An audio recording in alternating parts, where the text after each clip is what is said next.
we've gone from a society of farmers and landlords to a society of wage earners, proletarians in the Marxist sense, that is the wage earning classes without property, and managers, which was Burnham's term, and I use it as well, sometimes managerial professional elite or overclass.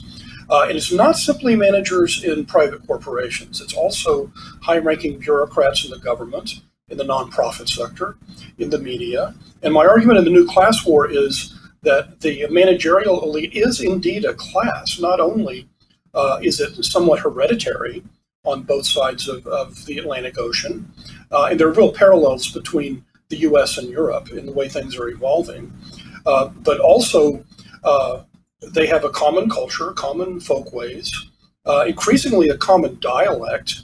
What is called wokeness or political correctness arguably is a kind of aristocratic dialect that serves to set off members of the insider club, members of the college credentialed elite from the working class, which doesn't know the latest word or the latest fashion.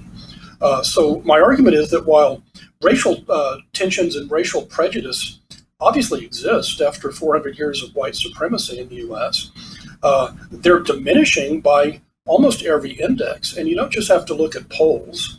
If you look at intermarriage rates, that's the ultimate index of diminishing racial tensions, and they're going up for all groups, including African Americans. So the melting pot is bubbling away, in spite of what you hear in public.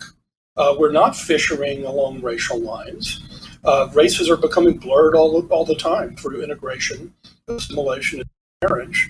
At the same time, we have in my view, widening and hardening class divide between the top 30% at most. The actual group within that, the managerial elite, is somewhat smaller. It's maybe 10 or 15% with graduate professional degrees.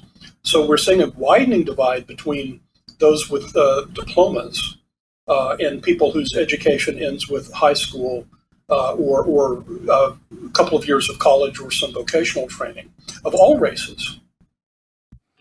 That's interesting to me to think about because I was reading in your book, there was a quote about Marx, and it was a discussion around the Irish folks sending their poor unemployed people to England, and they competing with the low-class English folks for jobs in the industrialized England there. And it was described as diversity was the sort of an essential component to keeping the capitalist class in power.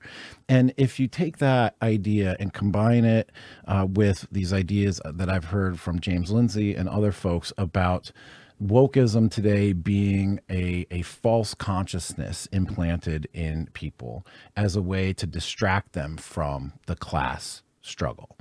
It seems to jive with Marx ideas back in industrial England. And then also sort of jives with my feeling that these racial tensions are somewhat fabricated today, or at least overstated in many cases, for the distinct, direct purpose of hiding the class war and protecting the elites. Do you think that Marxist critique rings true today in 2021 America?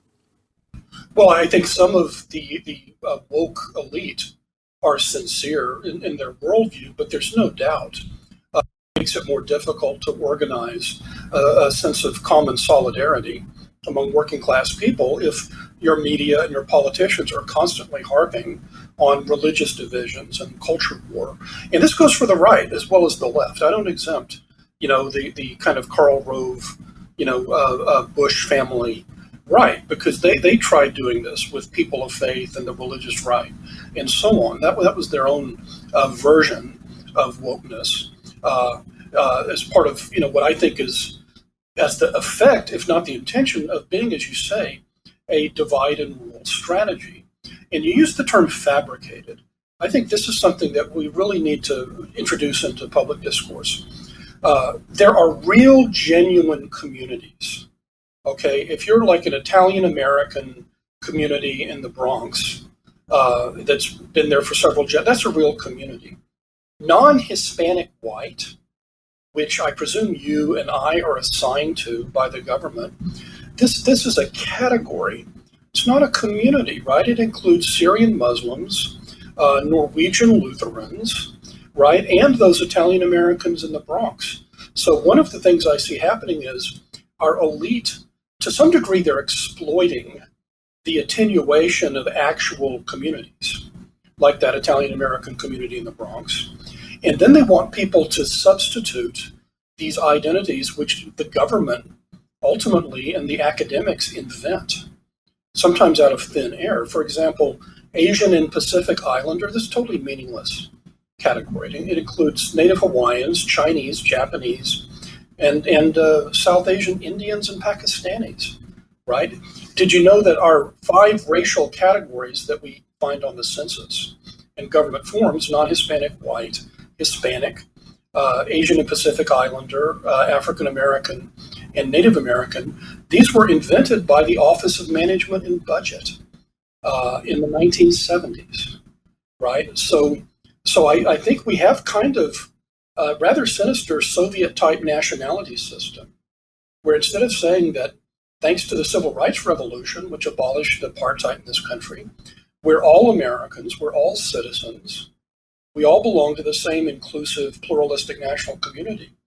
Instead, there's an increasing tendency to emphasize that you belong to one of these artificial federal government-created races.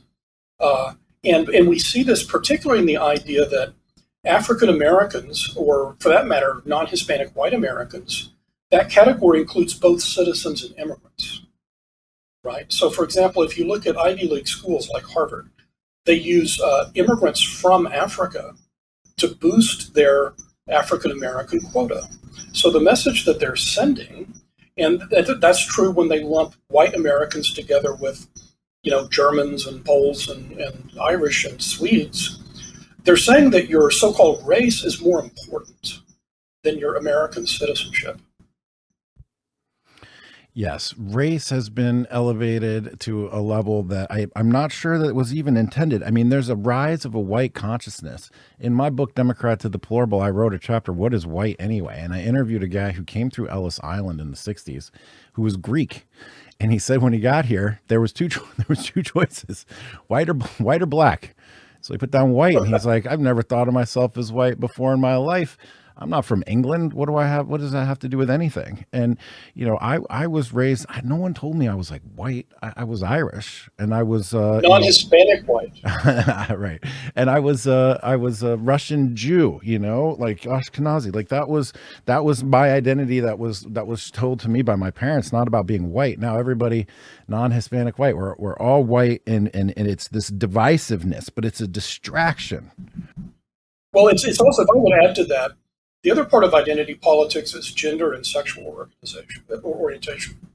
And again, I think we need to distinguish between categories and communities. If you're heterosexual or if you're gay, what do you have common with other people who share your sexual orientation? Nothing. Nada. Zip. It says a morally indifferent and politically empty a category as being left-handed or right-handed, right? Or being colorblind or something like that. So I think what we see is the elite is trying to substitute these artificial categories, which they're arbitrary. They were invented ultimately by somebody, and along with the traditions defining them, the flags, things like that. And the only reason this can succeed is that the actual communities, which are much more complicated in a country of nearly 1/3 of a billion people, the actual communities are much smaller, right? They're much more granular. And the great promise of this country is you could be an American, part of a common American nation and citizenry, without having to give up your religion or your ethnicity or your but those were fairly small groups, a lot of the ethnic groups. I'm half Swedish Americans, a tiny group in the United States. But so what we're seeing is, you're seeing the concept of a common American nationality eroded, and the concept of these what are really real communities, right? It's the Navajo Nation as opposed to the Comanche Nation, in favor of these 4 or 5 or gender their different numbers abstract categories. And I don't think you can separate that from a kind of clientelistic politics on the part of, if you remember when Joe Biden was interviewed by Charlemagne the God during the campaign, and he said, if you vote for Trump, you ain't black. And I think that kind of sums it up. That is, particularly on the progressive side, but that was true of the Bush Rove people with the religious right. You ain't Christian if you vote for the Democrats. If you're Hispanic, you ain't Hispanic if you vote for Republicans. So I do think there's an element of elite manipulation of these categories for partisan purposes.